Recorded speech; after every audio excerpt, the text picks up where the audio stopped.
Alright, hey, what's up, guys? This is my past 30-day sales is $62,000, and well, you know what? Actually, technically, it's $61,000 right here. 61,600 because it's $700 right here is from the other payment that I received, like affiliate and something stuff like that. And I can show you guys my past 7-day sales as well. So my past 7 days actually a little bit go over $20,000 over 400 transactions. So everything is real right here, the numbers. All right, so let's get the video started, guys. Hey, what is going on, guys? It's Jay here. I know it has been a minute since last time I posted a video, but now I'm back, So this video today, I'm going to be talking about why most people fail in eBay dropshipping.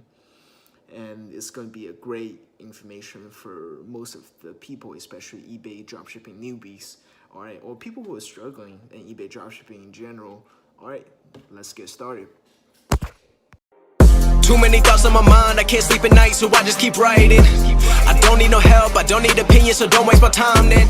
So most frequent asked question is, like I got this all the time, almost every day, that people will send me messages that, hey Jay, I'm not making any money in my store, it's not profitable, is eBay dropshipping dead? And then like, how come I have, a few hundred listings, but I'm not making any money?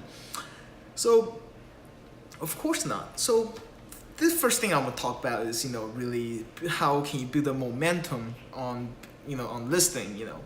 I know it's not easy. I know it's hard. Most of you guys probably have full-time job that you got rent to pay, you got bills to pay, and but at the same time, you guys really gotta make time to really, you use your extra time to do the listing. I don't care. I don't care what excuse you have. You really just have to make time to do the listing. Try to force yourself at least, force yourself to do at least 20 to 30 listing a day. Then as the time goes by, this listing add up, and then 99% of people who send me direct, who DM me, ask me that how come their store is not profitable. They're trying to find the winning product. And that's like, hey, stop wasting your time to find the winning product. A lot of time, that I ask me, okay, if you're not making money, first question I ask you is how many first question I will ask them is, how many product do you guys have? Do you have? All right. Some people say, oh, I have like 15 listing, I have 100 listing, I have 200 listing. If you have 200 listing, of course not. You're not gonna make money with 200 listing. So for those who are watching this video, guys, listen, forget about finding the winning product in the first, when you're starting eBay dropshipping, because with so little amount of listing, there's no way you can test it out. And with your account is not established, and then for those new accounts, it's very hard to sell. eBay doesn't like to put those new seller in the top ranked search anyway. So even though you find a winning product, most likely it's not going to show in the top search. So remember that. Stop trying to wasting so much time to to do the product research, to do all those kind of crazy things. I'm telling you guys, just post random item every day, 20 to 30 random item every day from whatever source you use. There's a lot of good sources like Walmart, Home Depot, Kmart, and Bed Bath and Beyond. If you guys want to use that, that's totally fine. And the market not too saturated. It's not, and you can still definitely make money from those. If you can be consistent. I know how you guys feel. Because in the beginning I basically forced myself when when I get off work, I would go to a coffee shop, the 24/7 coffee shop that I would just sit there literally I would not go home until I finished 30 listing every day. So I mean, you gotta do this at least for a few months, and then I can guarantee you guys should be able to at least making a few $100s a month. And everything, it's not eBay dropshipping, a lot of people think it's like a get rich quick scheme. This is a business. You gotta build it. You're playing the long-term game. You guys gotta remember that. All right, so that's why that's the thing I want to talk about. It's really just it's very basic, and then also at the same time it's so important.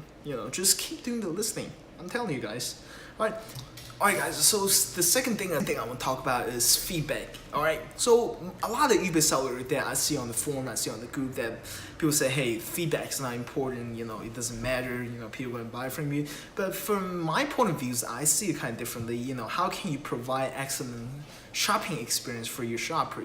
If I were, if just think about it. If you were a shopper that on eBay, if you buy something online, will you look at the feedback of the seller? Most of the time, I don't know if it's like I've been eBay seller for a long time or what, but before I buy something, I always like to look at the seller's feedback and how soon they can ship out the product, and then feedback and handling time. This is all the fun, like very basic seller, so like just basic stuff, makes a big difference, right? And how can you provide the excellent shopping experience? How when they how long does it normally take for you to place the order, to process the order, right? And then how long does it take you to ship out the item? And one of the main reasons I shop on Amazon, because they can able to ship out the product so quick, just like that. That's the same concept you can apply to eBay.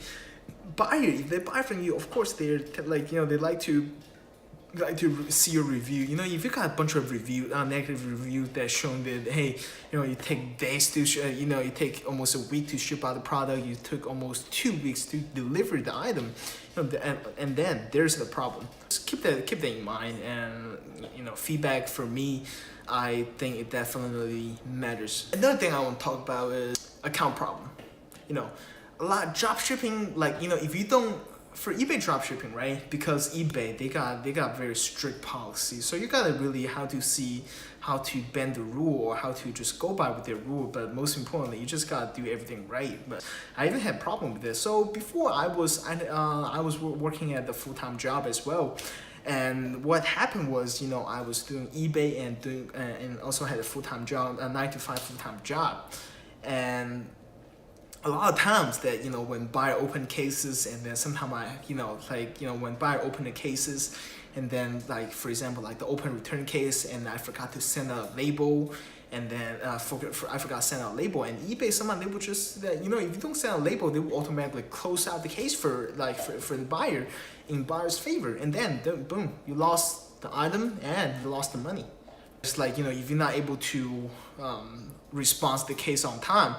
For example, the item, if the buyers decide to open the case against you, item does not, it's not as described. If you don't fix the issue, and then eBay, they will also close out the case in buyer's favor. And that was just one or two of this, they can mess up your account of the whole year, and then you can get your account suspended. So this is why that there's another thing that this defect rate is very just be careful, watch out with your defect rate. With few of those defects can just totally mess up your account, and then your eBay dropshipping career just over. All right, I'm sure some of you guys that have sold some item and then turn out the item is either out of stock, or the pricing was wrong. I use software to track the stock and the price. The software is not perfect, right? And for those items which is out of stock, that I would try to offer them something else, instead of just directly issue them the refund. The best way to do it is really just find something similar, something similar to the item, and then just offer it to the buyer. Sometimes, a lot of times the buyer you'll be surprised, they will just simply accept the offer that you gave them, and then you can just say you're giving them a discount on certain item, and then they will be happily accepted.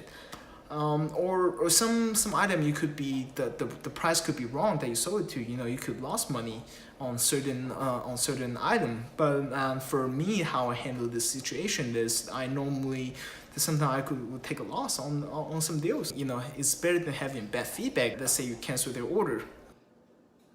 Alright guys, thank you so much for watching this video. If you guys like this video, don't forget to click the thumbs up and comment below if you guys have any questions. I will try my best to answer every single questions you guys have.